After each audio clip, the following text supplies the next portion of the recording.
You see it everywhere. The phrase, absolutely nothing to wear. let's talk about it. I believe it to be absolutely undeniable that the bulk of our consumption comes from external conveniences, such as an item going on sale or a really low price on the marketplace item. These external pressures all contribute to us making poor decisions when investing in new pieces. So first and foremost, I'd like to say that it's essential to be able to tell the difference between a genuine interest and an interest due to convenience. It will prevent you from buying a product which you only had the desire for when you didn't own it. Although I don't believe the statement to be holistic, often when we purchase items, we do so senselessly. I've been there. With the red discounted prices attracting us and the huge percentages off, we frequently get lost in mindless consumption rather than calculated sacrifice. Before we really attack the main talking point here, I would like to emphasize how in the fashion ecosystem at the moment, there's ungodly amounts of overconsumption, due to people desperately trying to keep up with the new trends, even though these trends may not align with how they truly want to dress. In the current times, there's a lot of replication when it comes to personal style, so I like to think of style in two separate ways. 1. A style to be accepted, and 2. A style for your taste. I firmly believe that a quote-unquote timeless collection is found by building a connection with each of your clothing pieces, as there needs to be a real sense of sentimentality found for each individual item. This is often overlooked with how people tend to impulsively hop on the latest trendy style, even if they don't have a real compassion for that style. But this is one of the fruits of having nothing to wear, as you're purchasing new additions that will only have such an impact whilst it's in trend. But in the end, true passion overcomes a superficial one. Trends will die and so will your style. This is a cycle that most major fast fashion corporations want you to follow. This leads to the literal draining of your pockets over time, more than what a singular mid to high fashion piece could do to you. I believe that the person who invests in pieces that they are affectionate for, even if it's just one at a time, will find more success than the person who constantly hauls. To reel it back to my main point, in fashion, there is no such thing as a purchase without sacrifice unless you're in the financial band of Elon Musk and the like. I think that when we use the word sacrifice in fashion, it has a lot more depth than we seem to let on. Nevertheless, to strictly focus on the financial side of things, the difference mainly lies in knowing the difference between affording an item and affording to buy an item.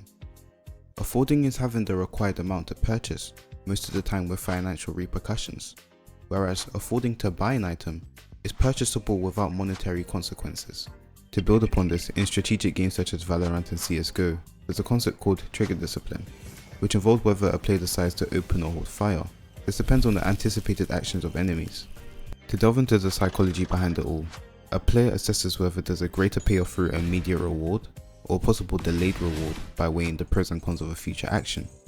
However, the choice made maximizes team effectiveness by minimizing the potential losses that your team could endure. So you may be asking me, what's the significance of this information? It's about knowing when it's right to fire, otherwise purchase an item, and prevent us from making an order where we afforded the item and gained an immediate reward. What we intend to do is prioritize affording to buy an item, minimizing our potential losses. However, this is purely based on the possibility of a delayed reward. The con of waiting is that the item might be bought by someone else, as well as a small likelihood that you'll get that same price again. Alternatively, the pros are getting a better price for the item than previous sales, or getting a good markdown in general. It's a very much calculated gamble, and at the end of the day it's just a difference between instant and delayed gratification, don't you think? When it comes to trigger discipline, there are clear parallels regarding purchasing items from marketplaces and sales. When it comes to marketplaces, to prevent clicking the place order button and regretting it later on, you need to capitalize on the understanding of the nature of the product, such as its demand and market value. These behaviors and characteristics can outline when it's suitable to purchase a piece as marketed value or shoot an offer for a lower price. You're trying to minimize your potential losses whilst maximizing your potential gain. This will prevent you from having to spend more money than you should. When it comes to sales, it works in quite the same way minus all the negotiations. Aside from this, you need to recognize the difference between buying because it's on sale and buying for the sale. Buying because it's on sale refers to the purchase of an item solely based on its attractive reduced price, even if it wasn't on our original to buy list. This psychologically links to the fear of missing out, due to the emphasis on limited stock and value. I feel like what catches us out is that we believe that it's a once in a lifetime sale, so we end up rushing and making purchases of immediate gain. There's a sense of exclusivity found in designer items due to the regular pricing of the items being much greater than mass market products. So when there's a price markdown, people usually race towards it, and this leads to impulse purchasing. and as we know, impulsivity leads to regret. This logo chasing ends up in us buying a designer item in a size, style, or colour that isn't agreeable with our current style direction. This ends up in the dislike of the piece once the novelty and unfamiliarity wears off. I've fallen victim to this, and you try to gaslight yourself that it's okay, but to no avail. It just ends up on one in your closet for most of the time, till you give in and flip it. However, buying for the sale is a healthier version of this, where the purchase actually takes advantage of the opportune price of an item. These items are usually on our to-buy list, yet in some cases we stumble across good finds that we find an interest in. It's okay to buy these items, provided that they are items you believe will integrate well with the rest of your collection. This kind of purchasing is more planned and deliberate than the latter, as you wait for a sale to buy an item, which will usually be of genuine interest due to the time spent thinking about the purchase. I'm 1000% sure that everyone's done this at least once. You waited till Black Friday or summer sale for an item to drop in price, because you knew that you'll get a greater bang for your buck.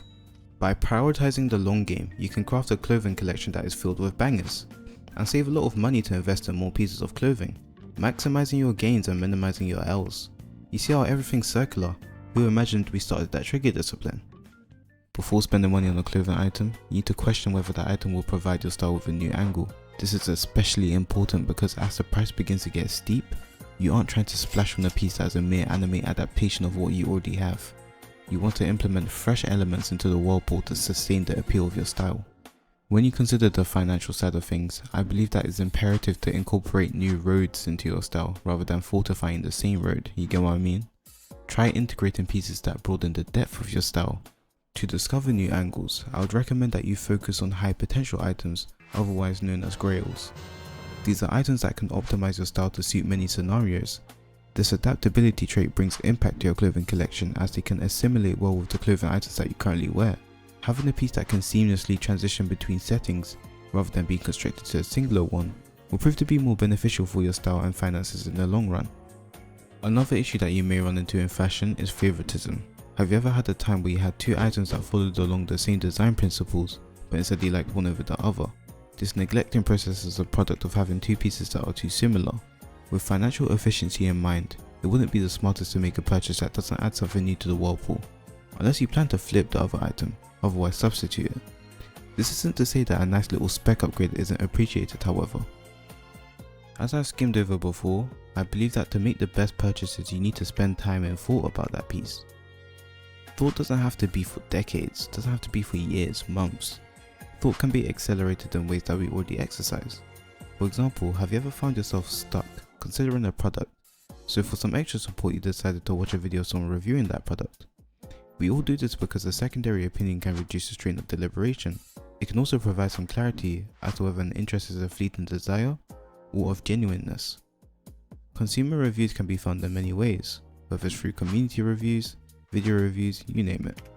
By discussing and researching the product in question, and many other products similar to it, you can gain a broader perspective and make a better decision about whether that product is of value, thus aiding you to make a better financial decision. Decision making skills is closely tied with financial expertise. Another way to improve your decision making skills is to visualize like and dislike to be on the ends of a scale, with neutral in the middle of it. Now with the pieces that you own, ideally we would want them to lie closer to like rather than near to dislike. As a little activity, how about you put your items on the scale and find out what items you like and the items you dislike. I highly recommend doing this because distinguishing the items that you want in your collection can lead to purchasing items that complement it, which by default you form a link with. With the items in the like end, I also want you to reflect on why you're drawn to that item. This will not only help you understand your taste better, but also identify key pointers in other items that will signal your radar, leading to better purchases. I feel like I've said that so many times. Whilst for the items that are in the dislike region, you need to ask yourself why you dislike that item. This will give you clear indicators of what stylistic details and approaches you should avoid, as well as what you could do better when purchasing next. For the neutrals, deliberate what could be better and what stood out originally that led you to the purchase. To be honest, I think I've yapped a fair bit, but I hope you can salvage one or two things that will help you with your new purchases. Bye bye!